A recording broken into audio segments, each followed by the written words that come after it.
வணக்கம் ராஜா. வணக்கம்ண்ணே. மதுரையில் தேர்தல் பிரச்சாரம் களை கட்டுக் கொண்டிருக்கிறது. அது கிட்டத்தட்ட கண்டிப்பா. 10 தமிழ்நாடு தொகுதிகளுமே. முழுவதும் வந்து இன்னைக்கு ஆமா. தேர்தல் பிரச்சாரம் வந்து மதுரையில பயங்கரமா போய்க்கிட்டு இருக்கு. 10 தொகுதியுமே ரொம்ப களை கட்டுது. மதுரையிலுமே 10 தொகுதியில வந்து சூடு பிடிச்சிருக்கு. ஆமா. இந்த வேட்புமனு தாக்கல் பண்ணதுக்கு அப்புறம். ஆமா. மதுரையில வந்து 10 தொகுதிகள்ல வந்து 3 தொகுதிகளில் அகமுடையார் வேட்பாளர்கள் நிறுத்தப்பட்டிருக்கிறார்கள். குறிப்பாக கண்டிப்பா. திமுகல வந்து மேற்கு தொகுதியில் ரகு பாலாஜி அவர்கள், திருப்பரங்குன்றத்தில் கீர்த்திகா தங்கப்பாண்டியன் அவர்கள், அதிமுகல பார்த்தீங்கன்னா டாக்டர் சரவணன் அவர்கள் வடக்கு தொகுதியில நிறுத்தப்பட்டிருக்கிறார். கண்டிப்பா. முதலில் இந்த நிகழ்வை, இந்த தொகுதி ஒதுக்கீடு, தொகுதி பங்கீடு அதிமுகவும் சரி, திமுகவும் சரி, அகமுடையர்களுக்கான பிரதிநிதித்துவத்தை சரியாக கொடுத்திருக்கிறதாக நீங்க நினைக்கிறீங்களா? அகமுடையாருக்கு உரிய பிரதிநிதித்துவம் குடுக்குறாங்கன்னு கேட்குறீங்க. ம். அதானே சார்? ம். ம். இப்ப அதான். பார்த்தீங்கன்னா, கட்சி வந்து இந்த இந்த வருடம் வந்து அகமுடையாருக்கான உரிய பிரதிநிதித்துவம் வந்து குடுக்கல. திமுகவும் சரி, அதிமுகவும், பிஜேபியும் குடுக்கல. இன்னொன்னு அந்த 3 வேட்பாளரையுமே அகமுடையார் நெனச்சு சீட்டு குடுக்கல. திமுகக்குன்னு அந்த திமுக கட்சியில வேலை பார்த்தவங்களுக்கு அந்த முன்னுரிமை கொடுத்து அவங்க என்னென்ன வேலை பார்த்துருக்காங்கன்னு கொடுக்குது. அதிமுகல அவங்க என்னென்ன வேலை பார்த்துருக்காங்க, கட்சி பணி என்னென்ன செஞ்சிருக்காங்க, மக்கள்கிட்ட எப்படி அணுகுமுறை பண்ணியிருக்காங்கன்றதுக்காக அவருக்கு சீட்டு கொடுத்துருக்கு தவிர, ம். ஆஹ், நீங்க சொல்ற மாதிரி ஜாதிக்காக இந்த அகமுடைய சமூகத்துக்காண்டி இந்த சீட்டு ஒதுக்கல. ஓ! ஆ, ஆ, ஆ. சங்கங்களுக்கு சொல்லி சீட்டு ஒதுக்கல. ஆ, ஆ. இந்த வருடம் பாத்தீங்கன்னா திமுக, அதிமுக, பிஜேபி எல்லா எல்லா திராவிட கட்சிகள் ஃபுல்லாமே பாத்தீங்கன்னா ம். சங்கங்களை வந்து முழுக்க முழுக்க வந்து ஒதுக்கிருச்சு. ம். இன்னைக்கு சங்கம் ஆரம்பிச்சு நாளைக்கு எம்எல்ஏ வரணும் அந்த கனவோட வரக்கூடாதுன்னு சொல்லிட்டு சரி. இன்னைக்கு பாத்தீங்கன்னா ம். பெரிய பெரிய அனைத்து சமூகத்துக்குமே அனைத்து சமூக சங்கத்துக்குமே பாத்தீங்கன்னா ம். இன்னைக்கு இனிமே யாருமே சங்கங்கள் வச்சு நடத்த முடியாத அளவுக்கு ம். நான் ம். நாளைக்கு ஒரு எம்எல்ஏ ம். எல்லாருமே இன்னைக்கு வந்து லெட்டர் பேட் பேருக்கு தான் சொல்லுவாங்க. ஆனா சரி. திராவிட கட்சிகள் உண்மையிலே லெட்டர் பேட் தான் நீங்க அப்படின்றது வந்து இந்த தேர்தலில் வந்து சொல்லியிருக்கு. நீங்க லெட்டர் பேட் சங்கம் தான் இருக்கிற ஆள் ஃபுல்லா. ஏன்னா ஏன்னா மக்களை யாருமே வந்து நேத்து சங்கத்தை ஆரம்பிக்கிறாங்க. நாளைக்கு எம்எல்ஏன்ற கனவோட வர்றாங்க. இப்படிதான் வந்து இந்த சங்கங்கள் ஃபுல்லா வந்து போய்க்கிட்டு இருக்கே தவிர, ம். எனக்கு சீட்டு கொடு சமூகம் 10 பேர் கொண்ட சங்கம், ஒரு ஆளுக்கு ஒரு சங்கம், 100 பேர் சங்கம், 1000 பேர் சங்கம் இப்படி வச்சுக்கிட்டு இருக்காங்களே தவிர, இந்த சங்கங்கள் வந்து மக்களை போய் அணுகுமுறை பண்ணல. மக்களை வந்து ஓட்டு வங்கியா பார்க்கல. ம். அதனாலதான் திராவிட கட்சிகள் என்ன செஞ்சிருச்சு அப்படின்னா, சங்கங்கள் நீ ஓட்டு வங்கியா இருக்கியா? இப்ப கவுண்டர் சமூகம் ஓட்டு வங்கியா இருக்கு. ம். அந்த சங்கங்களை ஒரு சீட்டு கொடுத்து ஒதுக்கிட்டாங்க. சீட்டு திமுக கொடுத்துருக்கு. முத்தரையர் சங்கம் கேகேஎஸ் அவருக்கு சீட்டு கொடுத்துருக்கு. அவங்க ஓட்டு வங்கியா இருக்காங்க. ம். அப்ப முக்குளத்தூர் சங்கம் வந்து ஓட்டு வங்கியா இல்லாதனாலதான் ம். இன்னைக்கு பார்வர்ட் பிளாக் கட்சி எவ்வளவு பெரிய கட்சி. ஆமா. இன்னைக்கு தமிழ்நாட்டுல 27 எம்எல்ஏ இருந்த ஒரு கட்சி. ம். ம். இன்னைக்கு ம். ஒரு சீட்டு கூட கொடுக்க முடியாது. திமுக, அதிமுக கொடுக்க முடியாம புறக்கணிக்குதுன்னா, ம். அப்ப மக்கள் அதிக பார்வர்ட் பிளாக் கட்சி உசிலம்பட்டியில பாத்தீங்கன்னா தமிழ்நாடு முழுவதும் அதிக பார்வர்ட் பிளாக் கட்சின்னு ஒரு பேர் உருவாக்கி வச்சிருக்காங்க. ஆமா. அப்ப அந்த சமூக மக்கள் ஒற்றுமை இல்ல. ம். அதே போல கட்சி நிறைய பார்வர்ட் பிளாக் உருவாயிருக்கனால ம். யாரை கூப்பிடணும் யாருக்குமே ஓட்டு வங்கி இல்லைன்றதான் இங்க பிரச்சனை. Correct, forward correct. பிளாக் அவ்வளவு பெரிய பார்வர்ட் பிளாக் கட்சிக்கு ஓட்டு வங்கி இல்லைன்றதான் இங்க பிரச்சனை. ம். அப்ப திராவிட கட்சிகள் என்ன சொல்லுது, ஓட்டு வங்கியா யாரு இருக்காங்களோ, அவங்களுக்கு தான் சீட்டு. மக்கள் யாரு அணுகுமுறை பண்றாங்களோ, அவங்களுக்கு இந்த தான் விட்ட சீட்டு. திராவிட கட்சி மிகப்பெரிய ஒரு சவுக்கடி கொடுக்குறது. இல்லைன்னா விம்சாட்டுக்கு ஒரு லெட்டர் பேட கொண்டு வந்துட்டு சரி, இப்ப எனக்கு என்ன இப்ப கேள்வி? நாங்களுமே அதேதான். இப்ப நாங்களும் தேர்தல்ல வந்து 10 தொகுதியில நிக்கலான்றது ஒரு இப்ப ஏன் நிக்கிறோம் அப்படின்னு கேட்டீங்கன்னா, ஆலோசனையில இருந்தோம் அப்படின்னு கேட்டீங்கன்னா, இப்ப நம்ம மக்களை இந்த திராவிட கட்சிகள் வந்து சீட்டு குடுக்காதனால, சங்கங்களுக்கு குடுக்காதனால, இப்ப நம்மள போல சங்கங்கள் எளிமையான சங்கங்கள் மக்களை சந்திச்சு இனிமேல் வந்து ஓட்டு வங்கியா மாத்தலைன்னா, இந்த சமூகத்துக்கான வேலை, அந்த சமூக மக்கள் வந்து எங்கள போல ஆள அணுகுமுறை பண்ணலைன்னா, அடுத்து இந்த சமூகத்துக்கு உண்டான அங்கீகாரமும் கிடையாது. இந்த சமூக சங்கங்களுக்கு சீட்டு கிடையாதுன்ற நிலைமை தான் இங்க ஓடிக்கிட்டு இருக்கு.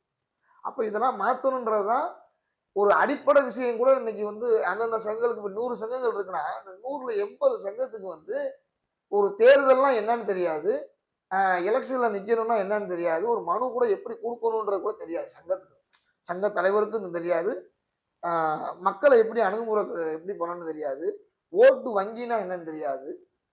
வாக்கு வங்கின்னா என்னன்னு தெரியாது. நம்ம சமூக மக்கள் எங்கெங்க இருக்காங்கன்னு தெரியாது. அரசியலே இல்லாம தான் இன்னைக்கு நிறைய சங்கங்கள் ஓடிக்கிட்டு இருக்கு. இல்ல அந்த சங்கங்களை மக்கள் மதிக்கிறாங்களா? மக்கள் அங்கீகரிக்கிறாங்களா? சார் அதாவது எப்படின்னு கேட்டீங்கன்னா, ஒரு கொலை நடந்துருது சார்.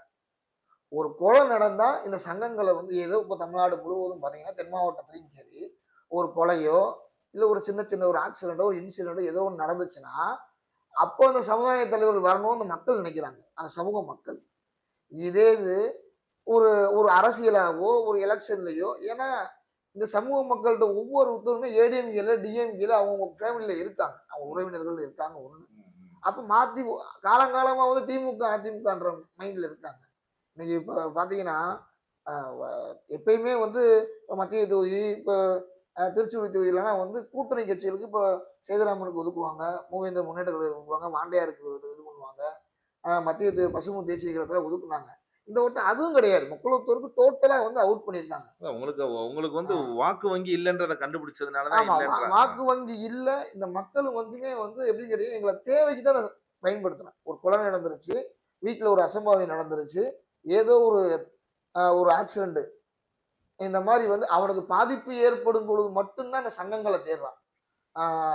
நீங்க எங்களுக்கு பிரச்சனை ஒரு ஒரு லவ் மேரேஜோ இல்ல ஒரு மாட்டு சமூகத்து ஒரு திருமணம் நடந்துச்சு, ஏதோ ஒண்ணு இந்த சமூகங்களுக்கு பாதிப்பு ஏற்படும் பொழுது மட்டும் இந்த சங்கங்களை தேடி நீங்க வாங்க, நீங்க தலைவர் பேசுங்க, எங்க காவல் நிலையத்துல வந்து எங்களுக்கு எந்த ஒரு மரியாதை கொடுக்க மாட்டேன்றாங்க, பொய் வழக்கு பதிவு பண்றாங்க, இந்த மாதிரி விஷயங்களுக்கு மட்டும்தான். ஒருத்தர் இறந்துட்டாலும் உடனே வந்து பொய்யை அடிச்சு லாக்அப் நடந்தாலும் இந்த மாதிரி வந்து எங்க சமூகத்துல சேர்ந்தவங்க வந்து லாக்அப் இறந்துட்டாங்க, அந்த தலைவர்களை கூப்பிட்டு போராட்டம் பண்றது, ஆர்ப்பாட்டம் பண்றது, அரசுக்கு இது பண்றது.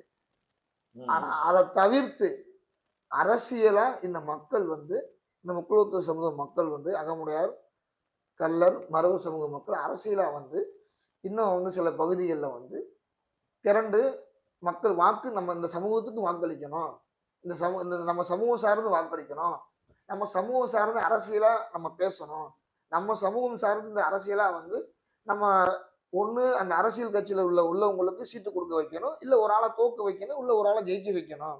அப்பதான் நம்ம உரிய நம்ம சமூகத்துக்கு மரியாதை கிடைக்கும், ஒரு நம்ம சமூகத்துக்கான கோரிக்கையை வென்றெடுக்க முடியுன்ற விஷயங்களை இன்னைக்கு நிறைய சங்க தலைவருக்கும் பாய்வதுக்கு தெரியல, மக்களுக்கும் தெரியல. அப்ப இதெல்லாம் உணர்விக்க வேண்டிய கட்டாயம் வந்து இந்த இந்த உங்க எல்லோரோட மூலியமாகவும் இன்னைக்கு ஒவ்வொரு செய்தி மூலமா நம்ம பரப்பிட்டு வர்றோம். ஓகே. இப்ப நான் என்ன கேக்குறேன் ராஜா, இப்ப சங்கங்களை வந்து பொலிட்டிக்கலா அவங்கள வந்து கன்சால்டேட் பண்ணல, சங்கம் நடத்துறவங்க சங்கங்கள் வந்து யாரும் மக்களை வந்து அப்படி அணுகலைன்னு சொல்றீங்க. கண்டிப்பா. இப்ப மக்கள், அகமுடையார் மக்கள் இப்ப நிக்கிற 3 வேட்பாளர்களையும் எப்படி பாக்குறாங்க சார்? மக்கள் வந்து கட்சியா பாக்குறாங்களா, ஜாதியா பாப்பாங்களா? அவங்கள வந்து ஜாதியா வந்து ஒரு பக்கம் வந்து சார் இந்த 3 பேருமே அகமுடையார் சமுதாயத்தை சேர்ந்தவங்க வச்சுங்களேன்.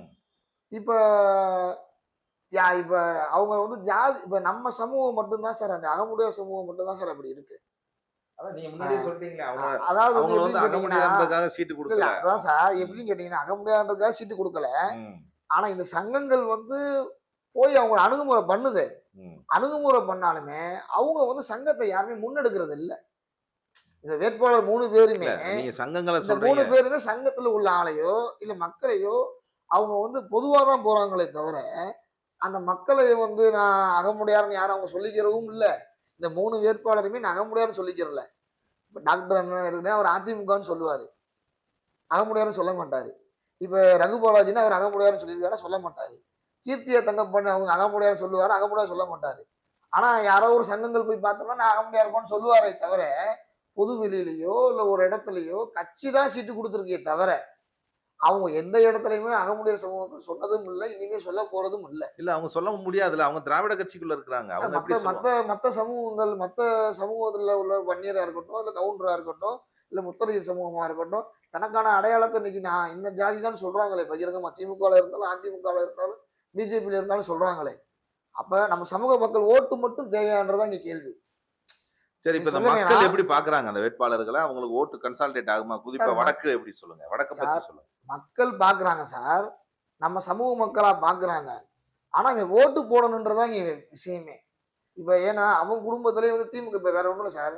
இப்ப திமுகல வந்து பாத்தீங்கன்னா இன்னைக்கு வடக்கு தொகுதியில வந்து போன வட்டமே பாத்தீங்கன்னா பிஜேபியில டாக்டர் சரவணன் நின்றாரு. அப்ப அவர் நிற்கும் போது பாத்தீங்கன்னா இன்னைக்கு 60% அகமுடையார் உள்ள அகமுடையார் அதிகமா மக்கள் உள்ள தொகுதி அந்த வடக்கு தொகுதி. அப்படி இருக்கும் போது மக்கள் நினைச்சிருந்தா இந்நேரம் வடக்கு தொகுதியில அவர் ஜெயிச்சிருக்கணும், அகமுடையார் சமுதாய மக்கள் நினைச்சிருந்தா. சரியா?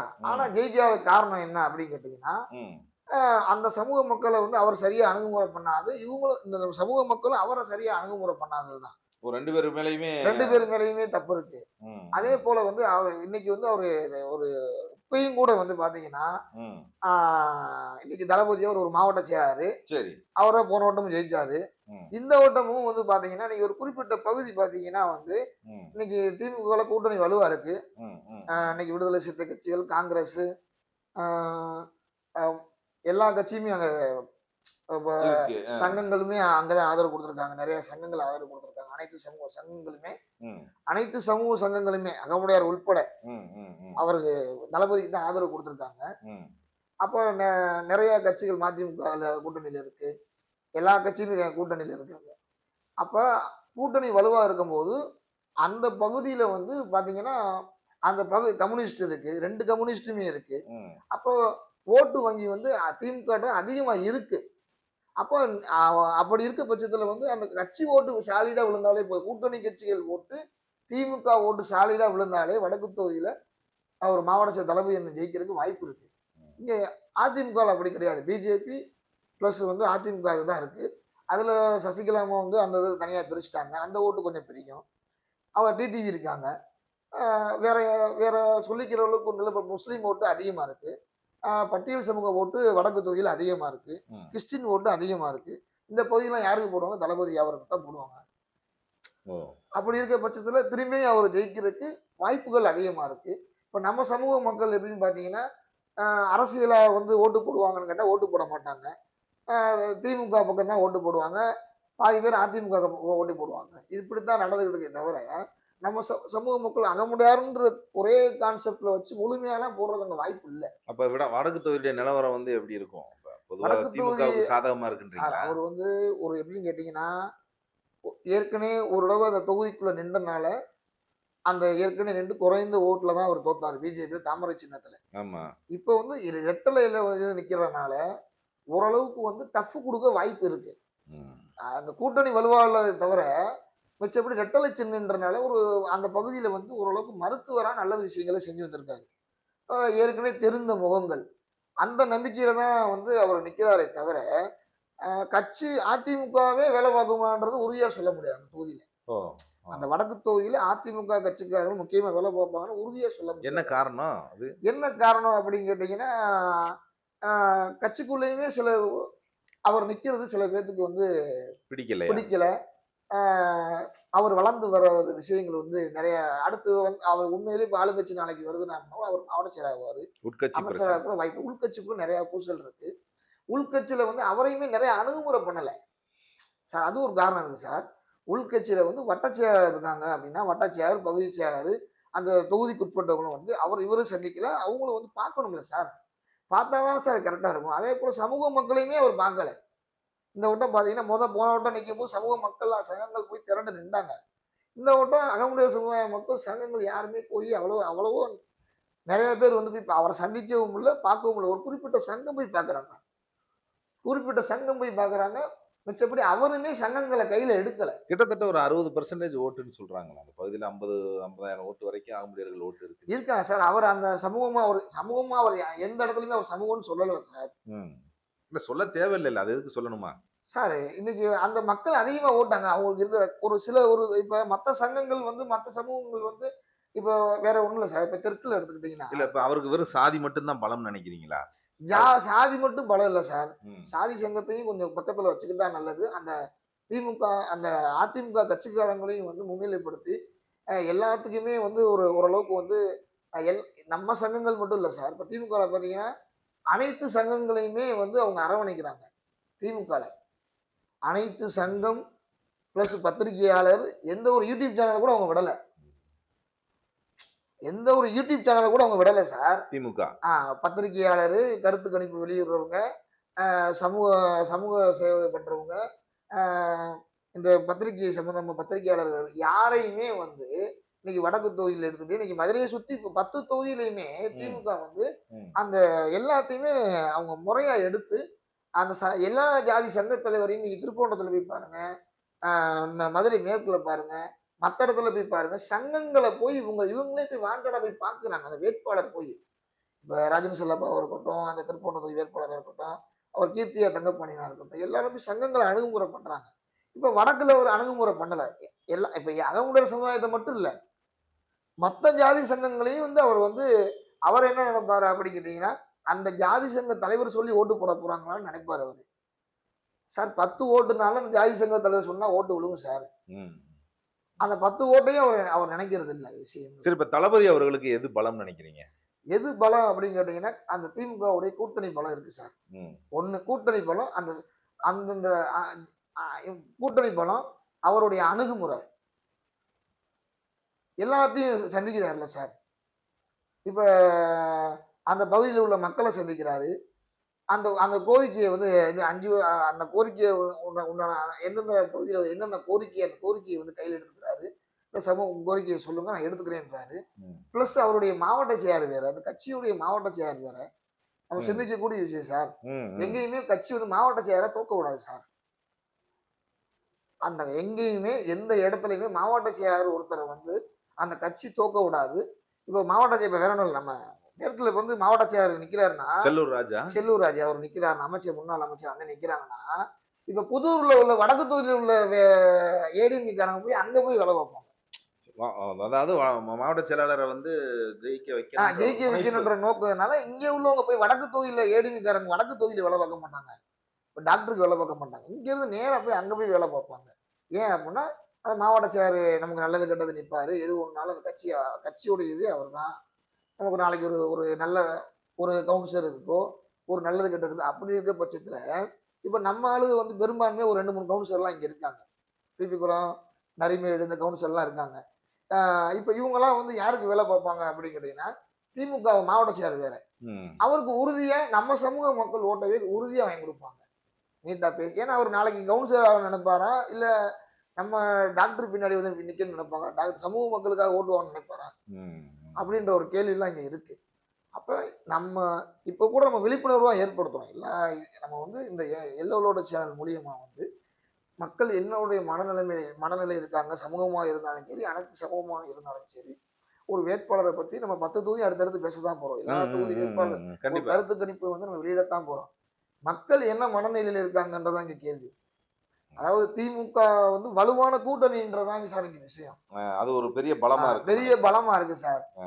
அதே போல இங்க லோக்கல்ல உள்ளவங்க மக்களை போய் அணுகுமுறை பண்ணணுங்க சார். ம். ம். இந்த 3 வேட்பாளரையுமே வந்து நீங்க சமூகமா பாக்குறாங்களான்னு கேட்டீங்க. ஆமா. இங்க சமூகமா யாரும் பார்க்கல. ம். சமூகமா பார்த்தாலுமே அவங்க சமூகமா பார்க்கலன்றதான் இங்க கேள்வி. ம். ம். இப்ப நம்ம போய் ஒரு சங்கமா போய் போய் பாக்குறோம் அப்படின்னம்னா அவங்க நம்ம சமூகமா பார்க்கல.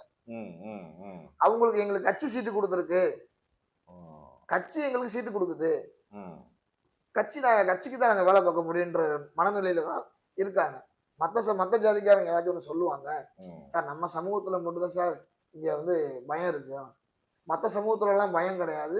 அவங்க சமூகத்துக்கு உண்டான கோரிக்கையை உறுதியா கேட்கறாங்கன்றதான் இங்க விஷயம். புரியுது, புரியுது. அந்த கிட்டத்தட்ட எந்த கட்சியில இருந்தாலுமே போன முறை வந்து 73,000 ஓட்டு வரைக்கும் தளபதி அவர்கள் வாங்கியிருந்தாங்க. இவர் 50,000 ஓட்டு சில்லற வந்து சார் பிஜேபி 20,000 ஓட்டுல தோக்குறாரு. அதான் சார் பாரதிய பிஜேபியில ஜனதா நின்றனால அந்த ஒரு நாள்ல அந்த சீட்டு சார் இன்னொன்னு சார் அவர் கட்சி மாறி தாவனனால ம். மக்கள் வந்து அந்த நம்பிக்கை இல்ல, அந்த அது- கட்சி அது- தாவனனால அந்த ஒரு நம்பிக்கை எல்லாரும் சார் செஞ்சாங்க. இப்ப இந்த அது ஒரு வட்டம் விஷயமா? சார் இப்ப அவருக்கு சீட்டு கொடுத்தது கூட அந்த கடைசி வரைக்கும் இங்க உள்ள சில பேர் வந்து நிறைய தகவல் கட்சி மாறிடுவாருன்ற ஒரு அந்த ஒரு அதான் இதுதான் இதுல சார் கடைசி வரைக்கும் சீட்டு அறிவிக்காம இருந்த காரணம். ஓ. அவர் நம்பிக்கையா சரியா இருப்பாருன்ற ஒரு கோட்பாடுல தான் இவருக்கு சீட்டு மாறி இருக்கும். பார்வர்ட் பிளாக் கட்சிக்கு மாறி இருக்கும். இல்ல கூட்டணிக்கு அந்த ஏடிஎம்கே மாறி இருக்கும் சீட்டு.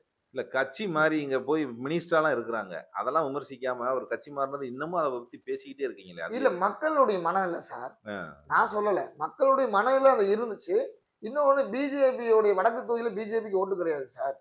அவர் நிக்க வேண்டிய திருப்பரங்குன்றம் தெற்கு வேற தொகுதியில நின்று மத்திய தொகுதியில கூட வந்து இப்ப வந்து சேர்த்து இருக்காங்களா அப்படின்னா அவங்க வட மாநிலத்தில் ஃபுல்லா வந்து அவங்களுக்கு ஓட்டு 20,000 ஓட்டுக்கிட்ட இருக்கு சார். அவங்க வந்து ஃபுல்லா பிஜேபிக்கு தான் போடுவாங்க. ஏடிஎம்கே பிஜேபிக்கு தான் போடுவாங்க. அப்ப அந்த மாதிரி ஓட்டெல்லாம் வந்து இப்போ மத்திய தொகுதியில் நின்றா கூட கண்டிப்பா ஜெயிக்கிறதுக்கு வாய்ப்பு இருக்கு சார் அது. இப்ப வடக்குல வந்து பிஜேபி ஓட்டு இல்லாதனால அவர் வடக்குல நின்றனால அவர் சொந்த தொகுதி நம்ம மேக்சிமம் சார் அவர் நம்ம அதிகமா இருக்குன்னு சொல்லி தான் அவர் அந்த தொகுதியை கேட்கிறாரு. ம். ஆனா நம்ம அந்த சங்கங்களையும் அந்த சமூகத்தையும் அவர் அணுகுமுறை பண்றது இல்ல. போற போக்குல அணுகுமுறை தான் பண்றாரே தவிரப்பா பேசுங்கப்பா வாங்கப்பா அப்படின்றதா சொல்றதோட சரி தவிர, முறையா ஒரு சங்கங்களை வந்து நீங்க எனக்காண்டி வேலை பாருங்க. நான் உங்க பின்னாடி உறுதியா நிற்பேன் நானு. இல்ல இது உங்களுக்காக நான் சட்டமன்றத்துல வந்து பேசுவேன் உறுதியா. ஆ, இந்த ஆ. சமூகங்களுக்காண்டி பேசுவேன்றது உறுதியா அவர் நிக்கல. இல்ல அவரு இப்ப ஒரு திருப்பரங்குன்றத்துல நின்றாரு. ஆ, அத சமூக மக்கள் தான் அன்னைக்கு ஜெயிக்க வச்சாங்க இடைத்தேர்தல்ல. ம். சமூக மக்கள் ஓட்டு போட்டு தான் ஜெயிக்க வச்சாங்க. கட்சி ஒரு பக்கம் இருந்தாலுமே அந்த சமூக மக்கள் தெரு தெருவா போய் வேலை பார்த்தாங்க. ஒரு 2000 ஓட்டுலயாவது ஜெயிக்க வச்சாங்க. அப்ப அந்த சமூக மக்கள் இவர முறையா அணுகுமுறை பண்றத வச்சு, அந்த விஷயத்த வச்சு தான் சார் இவரு இந்த இது பண்ணுவாங்க. இல்ல பொதுவா வெகுஜன மக்களுடைய நன்மதிப்புன்றது வந்து டாக்டர் சரவணனுக்கு நெறைய இருக்குதானே? கண்டிப்பா. அப்புறம் அது சார் அப்புறம் ஓட்டுன்னு வரும்போது எத்தன பேர் போடுவாங்கன்றது தான் இங்க கேள்வி. இவரு 100 பேத்துக்கு 1000 பேத்துக்கு நல்லது செஞ்சிருந்தாலும், அப்புறம் ஏன் சார் தளபதி போன வட்டம் ஜெயிக்கிறாரு? நம்ம சமூக மக்கள் அகமுடையார் சமுதாய மக்கள் 60% இருந்தும், அவர் ஒரு மாட்டு சமூகம், ஒரு நாயுடு சமூகத்தை சேர்ந்தவர் இங்கேருந்து வடக்குல நின்று ஜெயிக்கிறாருன்னா, அப்ப நம்ம சமூக மக்கள் வாக்களிக்கலைன்றதானே அர்த்தம்.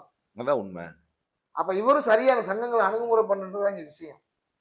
அப்ப எல்லாருமே சேர்ந்து தான் அதுல வேலை பார்த்துருக்காங்க போன வட்டம். அதே போல இந்த வட்டம் நடக்கிறதுக்கு வாய்ப்பு இருக்கு சார். அப்ப மக்கள் வந்து சாதிய பார்க்கல, கட்சிய தான் பார்க்குறாங்கன்றது ஒரு விதமான உண்மையா இருக்கு. நீங்க சொல்றது. உண்மைதான் சார். அதாவது இந்த இந்த அதாவது வந்து எப்படின்னா, இந்த சங்கங்கள் வந்து இப்ப சங்கங்கள்லாம் சார் மக்கள் அணுகுமுறை பண்றது. பூஸ்ட் பண்றதே வந்து எப்படின்னு கேட்டீங்கன்னா, அவனுக்கு ஜாதி உணர்வுன்றது ஒரு ஒரு 5% 10% தான் சார் இருக்கும். இந்த சங்கங்கள்லாம் வந்து ஒரு 50% அவங்க கொண்டு வருவாங்க. இந்த மாதிரி நம்ம சமூகம் இருக்கு, நம்ம வரலாறு இப்படி இருக்கு அப்படின்னு சொல்லி, ஜாதி சங்கங்கள்லாம் எக்ஸ்பிளைன் பண்ணி அந்த ஒவ்வொரு ஒவ்வொரு ஏரியால வந்து ஒவ்வொரு விஷயங்களை வந்து கொண்டு வந்து அதை வளர்க்கறது, உருவாக்குறது. அப்ப இந்த அப்படி வளர்க்கும் போது அவங்க தான் வந்து சொல்றதே தவிர, இந்த கட்சியில உள்ளவங்க ஒரு அந்த பொலிட்டிக்கலா உள்ளவங்க வந்து ஜாதி சங்க அந்த மக்கள்கிட்ட போய் நான் சொல்ல மாட்டாங்க. ம். அவங்களுக்கு தேவைன்னா இந்த ஜாதி சங்கங்களை எடுப்பாங்க கையில. அந்த சமூக மக்கள் எடுப்பாங்க. அவங்களுக்கு தேவை இல்லைன்னா அரசியல்வாதிகள் யாருமே வந்து நம்ம சமூகம் சொல்லவும் மாட்டாங்க, எடுத்துக்கிறவும் மாட்டாங்க. தேவைன்னா உடனே நான் என் சமூகம்பா, நீ நம்ம ஆளுகப்பா, நானும் உங்க ஆளுகப்பான்னு சொல்லுவாங்க. தேவையில்லைன்னா அது அந்த அந்த சங்கங்களையும் எடுக்கிறது இல்ல அரசியல்வாதி, அந்த வேட்பாளர் மக்களையும் கண்டுக்கிறது இல்ல. அந்த சமூக மக்கள. நான் சமூக மக்கள் போய் நின்றா கூட தள்ளி நில்லுப்பா அப்படின்னுவாங்க. அப்படிலாம் சொல்லாதப்பா அப்படின்னுவாங்க. அப்படி பார்த்தோம்னா திமுகல தளபதி எத்தனை தன் சங்கத்தை ஒரு கூட வச்சிருந்தாரு? அப்படி இல்ல. சங்கங்கள் இல்ல சார். நான் திரும்பவும் சொல்றேன். சாதியா கூட வச்சுக்கிருவோமே. வெளிப்படையா பேசுவோம். சொல்லுங்க. தளபதி அவருடைய சாதியை சேர்ந்த சங்கங்களை எல்லாம் கூட வச்சுக்கிட்டு தான் ஜெயிச்சாரான்னு கேள்வியும் ஒண்ணுங்கனக்குள்ள இருக்குல்ல ராஜா. சங்கங்களும் அல்ல சார். ம். அந்த பகுதியில இப்ப ஒரு ஒரு அரசியல் கட்சி என்ன செய்யும் அப்படின்னா, இப்ப இத எடுத்துக்கங்களேன். இப்ப நம்ம தெற்கு தொகுதி எடுத்துக்கங்க. இல்ல தெற்கு இப்ப தொகுதி இப்ப தெற்கு இன்னொரு ஒரு தொகுதி கேள்வி. எடுத்துக்கங்க. இல்ல இல்ல, இல்ல. தெற்கு தொகுதியை பத்தி பேசும்போது சொல்றோம். இப்ப வடக்குல இன்னொன்னு என்னன்னா, தளபதி அவர்கள் வந்து திரும்ப 2வது முறை அங்க களம் காண்றாருல்ல ஜெயிச்சுட்டு. எம்எல்ஏ இப்ப ஆமா கரண்ட் சார். எம்எல்ஏ அவர்தான் இல்லையா? அதுதான் கூட நான் சொல்றேன் நானு. முன்னாடியே சொல்லிட்டேன். ம், ம். நான் என்ன சொல்றேன்னா, அந்த பகுதியில உள்ள கவுன்சிலர் திமுக கவுன்சிலர் சார். சரி. இப்ப அந்த இப்ப ஏன் தெற்கு தொகுதியை சொல்ல வர்றேன் அப்படின்னு கேட்டீங்கன்னா, ம், இப்ப அந்த தொகுதியில வந்து ஜனநாச சமூகம் அதிகமான உள்ள மக்கள். அப்ப அந்த பேராசிரியர் சீனிவாசனே இருந்தாலுமே, ம், அந்த பகுதி மக்களே அந்த முக்கியமானவங்கள வந்து இப்ப போன வட்டம் வந்து பாத்தீங்கன்னா, டி.எம். சௌந்தரராஜன் சிலைய வந்து இவர் திறந்து வச்சார். பூமிநாதன் வந்தோனே. ம், நீண்ட ம். நாள் கோரிக்கை. ஆமா. ஏன் அந்த கோரிக்கையை அவர் சொல்றாரு? பூமிநாதன் அவர் வந்து ஒரு ஒரு முற்போக்கு சமுதாயத்தை சேர்ந்தவர். ம். ஏன் ஜவஹர்லால் அந்த டி.எம். சௌந்தரராஜன் சிலையை திறக்கணும்? காரணம் சௌராஷ்டிரா என்ன? மக்கள் அங்க அதிகம் இருக்கிறாங்க. அதேதான் சார் இங்கேயும். இப்ப வடக்குல வந்து இப்ப திரும்பி அவர் ஜெயிக்கிறாரு அப்படின்னா, கட்சிக்கு ஒரு பக்கம் இருந்தாலுமே, அந்த கட்சி சார்ந்த அந்த சமூக மக்கள் இருக்காங்க பாத்தீங்களா? அகமுடையார் சமுதாய மக்கள் எங்க பெரும்பான்மையா இருக்காங்களோ, அவங்கள அனுசரிச்சு அவருக்கு தேவையான வட்டாட்சியர் பொறுப்போ, கவுன்சிலர் பொறுப்போ, இல்ல அவங்களுக்கு தேவையான உதவிகள், இந்த பகுதிக்கு தேவையான உதவிகள மாவட்ட செயலர் அடிப்படையில, இல்ல அந்த ஆளுங்கட்சியை வச்சுல செய்யறதுக்கு முன் வராருல்ல சார். இப்ப இவர் கோரிக்கையோட நின்றுறாங்கல்ல. கேட்டா நான் ஆளுங்கட்சி இல்ல அப்படின்றாங்கல்ல. இப்ப இப்ப டாக்டரா இருக்காருன்னா கோரிக்கையோட நிப்பாட்டிடுறாங்கல்ல. கோரிக்கையோட இல்லாம இப்ப இப்ப அவரே பந்தல்குடியில போய் செய்றாரு. அந்த கால்வாய்க்கு போய் செய்றாரு அப்படின்னா, அந்த பகுதி மக்கள் இப்ப ஒரு ஒரு பட்டியல் சமூக ஓட்டு விழுவும் பந்தல்குள்ள விழுகும்னு சொல்லி தான் அந்த கால்வாய்க்கு போய் செய்றாரு. அந்த மாதிரி தானே சார் இப்ப ஓடிக்கிட்டு இருக்குமே சார். அந்த சமூக மக்கள் அந்தந்த இடத்துல ஒரு பெரும்பான்மை இருக்கிற இடத்துல எவ்வளவு பெரிய அரசியல் கட்சியா இருந்தாலும் அந்த சமூகத்தை வந்து பேசியே ஆக வேண்டிய கட்டாயம் இருக்குல்ல சார். இருக்கு. சரி. இப்ப நான் இறுதியா ஒரு கேள்வி. ம். வடக்கு தொகுதியில் தளபதியா டாக்டர் சரவணனா? அப்படின்றபோது இந்த முறை கண்டிப்பா. எப்படி இருக்கும்? இந்த முறை வந்து எப்படின்னா சார், இப்ப வந்து 2 பேருக்குமே டஃப்பா போய்க்கிட்டு இருக்கு. இப்ப இவரும் ஒரு ஃபெமிலியர் பேஸ் அப்படின்னா ஏற்கனவே அந்த தொகுதியில் நின்று 3 முறை எம்எல்ஏ எலெக்ஷனுக்கு நின்றுருக்காரு, அடுத்து எம்பி எலெக்ஷன் நின்றுருக்காரு. ப்ளஸ் வந்து இப்போ திருப்பி ரெட்டலை சின்னத்தில் ரெட்டலை சின்னன்றது வந்து சாதாரண விஷயம் கிடையாது. சரி. எளிய மக்கள் போய் அவர் ஓட்டு கேட்காட்டினாலும் போய் விறுவிறுன்னு போய் ரெட்டலையில போய் போட்டு வந்துருவாங்க. எளிய மக்கள் போய் ஓட்டு போடக்கூடிய சின்னத்தை வாங்கியிருக்காரு. அந்த நம்பிக்கையில ஒரு பக்கம் அவரும் வந்து ஒரு ஒரு ரேஸ்ல வந்து ஓடக்கூடிய ஒரு வாய்ப்பு இருக்கு. அதே போல திமுகல பாத்தீங்கன்னா தளபதி அண்ணன் வந்து வந்து ஒரு மாவட்ட செயலாளர். இப்ப கொஞ்ச நேரத்துக்கு முன்னாடி சொன்னேன், மாவட்ட செயலாளர்ன்றது அந்த மதுரை மாவட்டத்துல உள்ள அந்த அந்த அந்த முக்கிய பொறுப்பாளர்கள் ஃபுல்லா அந்த தொகுதியில இறங்கி வேலை பார்ப்பாங்க. அதிக பெரும்பான்மையா இன்னைக்கு புதூர் பகுதியில வந்து இந்த திமுக பொறுப்பாளர் இருக்கிறது அகமுடைய சமுதாய மக்கள் பொறுப்பாளரா இருக்காங்க. அப்ப சமுதாயம் சார்ந்த ஒரு பக்கம் வந்து அவங்க அந்த சமுதாயம் சார்ந்த ஓட்டையே வந்து தளபதி எனக்கு வாங்கி கொடுக்க வாய்ப்பு இருக்கு போன ஓட்டம் மாதிரி. அப்ப அவரும் ஒரு திமுக வந்து கூட்டணி வலுவா இருக்கனால அவரும் வந்து 2 பேருமே சேர்ந்து டப்பு கொடுக்குறாங்க. இப்ப அடுத்த பேட்டியில வந்து உறுதியா அந்த தொகுதியோட கள நிலவரம் ஆராய்ஞ்சு இன்னும் யார் ஜெயிப்பாங்கன்றத வந்து இந்த எல்லோ லோட்டஸ்ல வந்து உறுதியா வந்து பேட்டி கொடுப்பாங்க சார். நன்றி, நன்றி, மிக்க நன்றி. நன்றி சார்.